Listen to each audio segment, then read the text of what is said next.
देखिए फ्रेंड्स, कल हमने अपना पहला चैप्टर स्टार्ट किया था जिसमें हमने विशिष्ट प्रकार के विद्यालयों में 3 विद्यालय, सैनिक विद्यालय, पब्लिक विद्यालय और यानी पब्लिक स्कूल और राष्ट्रीय मिलिट्री स्कूल को पूरा कर लिया था। आज इसी क्रम में हम अपने जो हमारे 2 विद्यालय बच गए थे, एक तो कस्तूरबा गांधी विद्यालय और एक मॉडल स्कूल, इनको पढ़ेंगे। पर इनको पढ़ने से पहले हम एजुकेशन बैकवर्ड ब्लॉक यानी कि शिक्षा के क्षेत्र में पिछड़े खंड क्या होते हैं उनके बारे में थोड़ी सी दृष्टि देखेंगे। देखिए, शिक्षा की दृष्टि से पिछड़े ब्लॉक जो होते हैं वो क्या हैं। वर्ष 2001 में मानव संसाधन विकास मंत्रालय द्वारा शिक्षा से संबंधित पिछड़े ब्लॉक का निर्धारण करने हेतु 2 मानक निर्धारित किए गए थे। ठीक है, और जो भी क्षेत्र इस मानक में आते थे उन्हें शिक्षा की दृष्टि से पिछड़े ब्लॉक यानी कि EBB का दर्जा दे दिया गया था। अब इसमें पहला जो है वह सभी क्षेत्र जहां ग्रामीण महिला साक्षरता दर राष्ट्रीय औसत साक्षरता दर से 46.13 यानी 46.13% से कम हो, उस ब्लॉक को EBB यानी कि एजुकेशन बैकवर्ड ब्लॉक का दर्जा दिया जाएगा। दूसरा था वह सभी क्षेत्र जहां साक्षरता जेंडर गैप राष्ट्रीय औसत साक्षरता दर से 21.59% से अधिक हो। यानी कि पहला तो क्या है, जहाँ पर राष्ट्रीय औसत दर से महिला साक्षरता दर 46.13 कम हो यानी कि 46.13 कम हो, और दूसरा वो जहाँ पर जेंडर गैप राष्ट्रीय औसत साक्षरता दर से 21.59% से अधिक हो।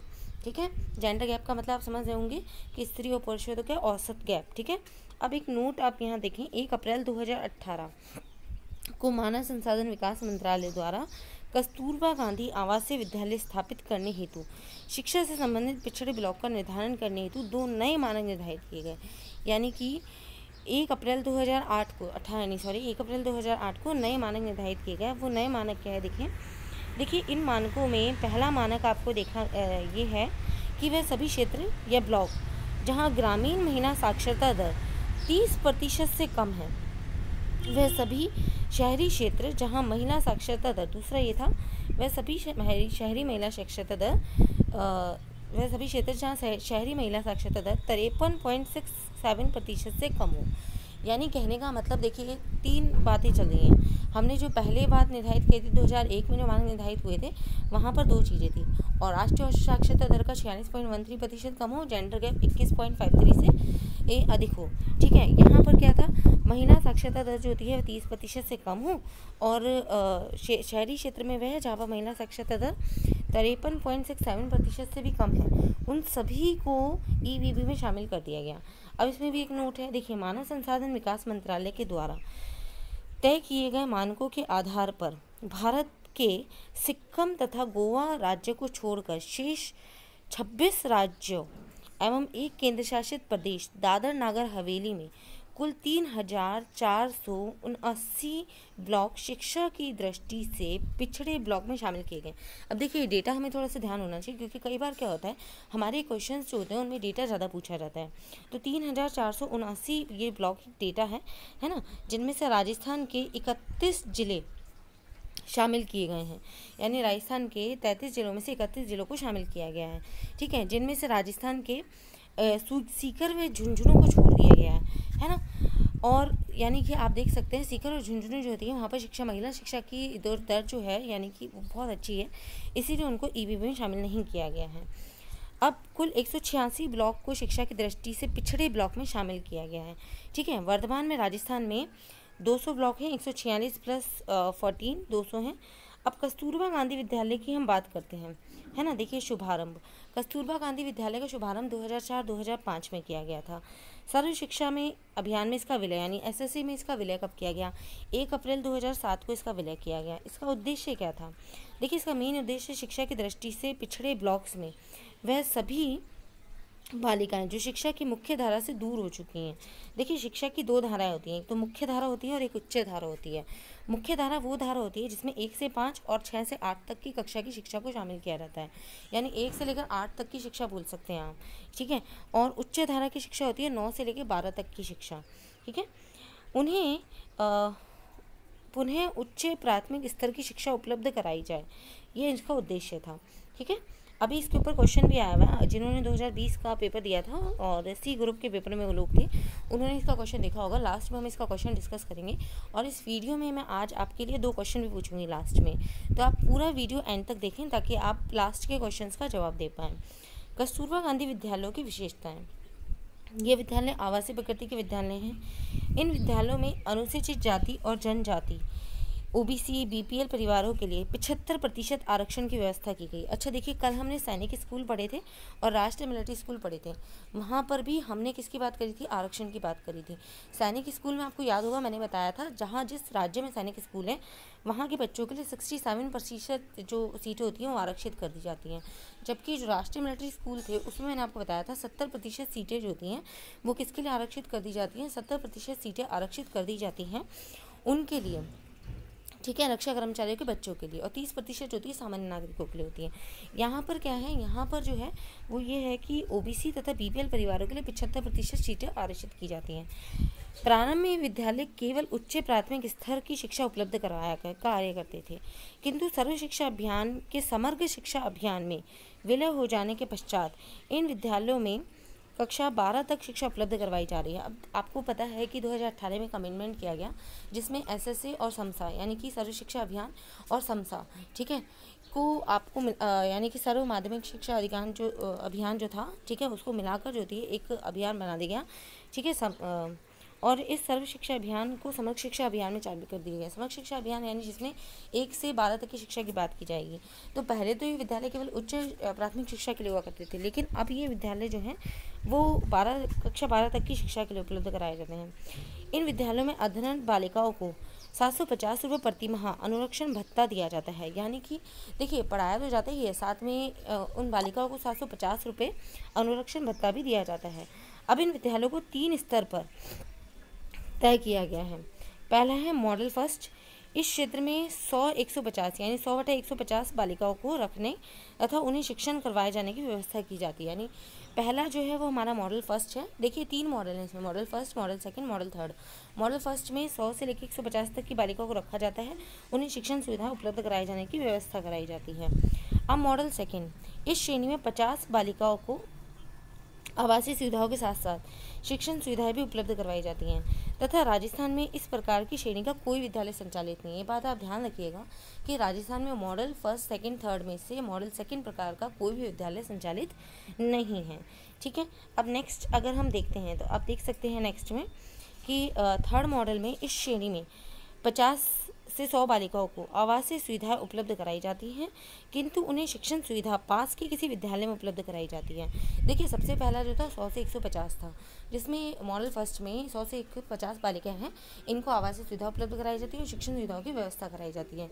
दूसरा 50 बालिकाओं के लिए था, जिसमें आवासीय सुविधा और साथ ही वहीं पर शिक्षण सुविधा उपलब्ध कराई जाती है। मॉडल सेकेंड का कोई भी विद्यालय राजस्थान में संचालित नहीं है। मॉडल थर्ड में इस श्रेणी में 50 से 100 बालिकाओं को आवासीय सुविधा उपलब्ध कराई जाती हैं, किंतु उन्हें शिक्षण सुविधा पास के किसी विद्यालय में उपलब्ध कराई जाती है। अब विद्यालय में प्रवेश प्रक्रिया की बात करते हैं तो देखिए इन विद्यालयों में बालिकाओं को प्रवेश निम्न वरीयताओं के आधार पर दिया जाता है। पहली, वह बालिकाएं जो कचरा बीनने, इकट्ठा करने, मैला ढोने आदि का कार्य करती हैं, या सेकंड वो बालिकाएं जो अनुसूचित जाति से संबंधित होती हैं। तीसरा, वह बालिकाएं जो अनुसूचित जनजाति से संबंधित होती हैं। चौथा, अन्य पिछड़े वर्ग की बालिकाएं। पाँचवा, बीपीएल परिवार की बालिकाएं। छठा, सामान्य वर्ग की बालिकाएं जो CWS वाली होती हैं, ठीक है। देखिए इसमें सबसे ज़्यादा होती है मैला ढोने वाली, कचरा बीनने वाली, ठीक है, अनुसूचित जनजाति, अनुसूचित जाति, पिछड़े वर्ग की बालिकाएं, और सामान्य बालिकाओं में CWS की बालिकाएं। कस्तूरबा गांधी आवासीय विद्यालयों का प्रबंधन या संचालन कौन करता है, ठीक है। तो देखिए यहाँ इस प्रकार के विद्यालयों का प्रबंधन नियंत्रण 3 समितियों के माध्यम से किया जाता है। पहला, विद्यालय प्रबंधन समिति SMC, स्कूल मैनेजमेंट कमेटी, विद्यालय विकास प्रबंधन समिति यानी SGMC, ठीक है। और नेक्स्ट हम देखेंगे इन विद्यालयों का प्रबंधन तथा नियंत्रण करने हेतु गठित समिति की अध्यक्षता बालिकाओं के अभिभावकों में से किसी एक के द्वारा की जाती है। सत्र 2018-2019 में शारदीय बालिका आवासीय छात्रावास कस्तूरबा गांधी आवासीय विद्यालयों में शामिल कर दिए गए हैं। यानी कि पहले जो शारदीय बालिका आवासीय विद्यालय हुआ करते थे उनको भी अब कस्तूरबा गांधी में शामिल कर दिया गया है 2018-2019 से, ठीक है। अब सभी ब्लॉक्स में 5% सीटों पर विशेष आवश्यकता वाली बालिकाओं CWSN, देखो CWSN का फुल फॉर्म क्या होता है, विशेष आवश्यकता वाली बालिकाएं को प्रवेश दिया जाए। वर्ष 2015-2016 में इस बात को प्रारंभ किया गया था, ठीक है। अब हम बात करेंगे अपने इसी क्रम में मॉडल स्कूल की। आई होप कि आपको कस्तूरबा गांधी विद्यालय समझ में आया होगा। वीडियो एंड तक देखिएगा, इसमें मैं आपके लिए क्वेश्चन रखा है मैंने क्विज का, तो आप उसका आंसर तभी दे पाएंगे जब आप वीडियो एंड तक देखेंगे। देखिए, अब हम परिचय की बात करते हैं। तो 15 अगस्त 2007 को केंद्र सरकार द्वारा, ठीक है, शिक्षा के स्तर को बढ़ावा देने हेतु सक्सेस योजना की घोषणा की गई थी। इस योजना को लागू करने हेतु पूरे देश में 6000 विद्यालयों की स्थापना करने का कार्यक्रम नवंबर 2008 से प्रारंभ किया गया, जिसका मुख्य उद्देश्य शिक्षा की दृष्टि से पिछड़े ब्लॉक्स में गुणवत्तापूर्ण माध्यमिक शिक्षा उपलब्ध कराना था। देखो, पहले जो कस्तूरबा गांधी उच्च प्राथमिक शिक्षा, इसका उद्देश्य था माध्यमिक शिक्षा। अब मॉडल स्कूल की विशेषताएं क्या थी, देखते हैं हम, पॉइंट बाय पॉइंट देखते जाते हैं। पहला पॉइंट है शैक्षिक दृष्टि से पिछड़े ब्लॉक्स के क्षेत्रों को गुणवत्तापूर्ण माध्यमिक शिक्षा उपलब्ध करवाना। दूसरा, आधुनिक तकनीकी एवं विशेष सुविधाओं से युक्त विद्यालय बनाना। तीसरा, बालक बालिकाओं के सर्वांगीण विकास हेतु पर्याप्त अवसर उपलब्ध कराना। ठीक है, अब बात आती है नेक्स्ट, आप देखेंगे यहाँ 4th पॉइंट है माध्यमिक शिक्षा के सार्वजनिककरण की दिशा में प्रयास करना। 5वां पॉइंट है पब्लिक प्राइवेट पार्टनरशिप यानी PPP, जन निजी संस्थान के माध्यम से देश में विशेष विद्यालयों की स्थापना करना। तो ये जितने भी मॉडल स्कूल्स हैं, अब आप समझ गए होंगे, ये PP के माध्यम से चल रहे हैं। PPP यानी कि प्राइवेट पब्लिक मोड, ठीक है, पार्टनरशिप के माध्यम से चल रहे हैं। मॉडल स्कूल से संबंधित महत्वपूर्ण प्रावधान। तो पहला प्रावधान क्या है, मॉडल स्कूल वर्तमान में कक्षा 1 से 12 तक संचालित हैं। दूसरा, मॉडल स्कूल में कक्षा 9 से अंग्रेजी माध्यम में कक्षा संचालित होती हैं। तीसरा, मॉडल स्कूल का संचालन वर्ष 2018 तक राष्ट्रीय माध्यमिक शिक्षा अभियान यानी रमसा द्वारा किया जाता था, लेकिन अब समसा द्वारा किया जाएगा, क्योंकि आपको सबको पता है कि ये समसा में शामिल कर दिया गया है। संचालन जो है इसका, नेक्स्ट पॉइंट, 24 फरवरी 2015 तक इन विद्यालयों के 50% सीट्स में बालिकाओं के लिए आरक्षित थी, किंतु उसके पश्चात 55% सीट पर बालिकाओं को आरक्षण दिया गया है। ये बात मोस्ट इंपॉर्टेंट है, इसको ध्यान रखना, क्योंकि ये क्वेश्चन पूछा जा सकता है, आंकड़े बहुत ज़्यादा पूछते हैं।